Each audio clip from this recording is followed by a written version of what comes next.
Hearing এ ডাকা হচ্ছে logical ডিসক্রিপেন্সির নামে যাকে তাকে ইচ্ছা ডেকে পাঠাচ্ছে।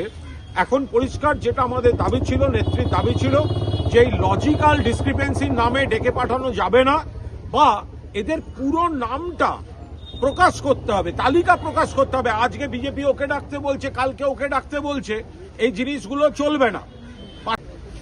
সুপ্রিম কোর্ট আজকে এই এসআইআর পদ্ধতি নিয়ে যে তাদের যে নির্দেশনামা দিয়েছেন, তাতে কিন্তু প্রমাণিত হচ্ছে যে মমতা বন্দ্যোপাধ্যায়ের নেতৃত্বে সর্বভারতীয় তৃণমূল কংগ্রেস যে দাবিগুলি ভোটারদের অধিকার রক্ষার স্বার্থে করছিল, সেটাই কিন্তু মান্যতা পাচ্ছে। এই যে হিয়ারিং এ ডাকা হচ্ছে লজিক্যাল ডিসক্রিপেন্সির নামে যাকে তাকে ইচ্ছা ডেকে পাঠাচ্ছে।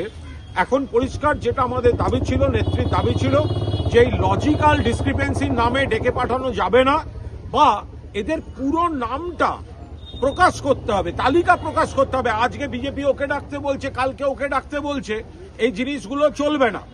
পাশাপাশি আমাদের দাবি ছিল BLA 2 তাদের হিয়ারিং এর সময় যেতে দিতে হবে, কারণ ভোটের সময়ও তো থাকেন সব দলের নির্বাচনী এজেন্টরা।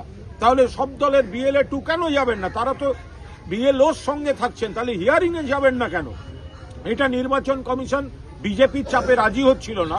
আজ এখনো পর্যন্ত খবর, সুপ্রিম কোর্ট পরিষ্কারভাবে বলেছেন যদি কোনো ভোটার চান হিয়ারিং এর সময়, তাহলে BLA 2 কে নিয়ে যেতে পারেন। তার জন্য একটা যে লিখিত পড়িত যেগুলো করতে হবে সেগুলো বলেছেন, বাট বেসিক যে জিনিসটা, যে কোনো ভোটার যদি ওখানে একটু আননার্ভড হন, তার যদি বুঝতে অসুবিধা হয় বা তাকে হ্যারাস করা হয়, তাহলে BLA 2 কে সঙ্গে তিনি রাখতে পারবেন। এটা কিরকম হলো বলুন তো? এতদিন ধরে যারা বলে আসছিল অন্যরকম, আমরা একটু ঘুরিয়ে দিচ্ছি। কমিশনের গালে গালে দিল সুপ্রিম কোর্ট তালে তালে, এটার মানে হচ্ছে এটাই। বাকিটা আরো ডিটেল অর্ডার এলে আমরা বলবো। হিয়ারিং এ ডাকা হচ্ছে লজিক্যাল ডিসক্রিপেন্সির নামে যাকে তাকে ইচ্ছা ডেকে পাঠাচ্ছে।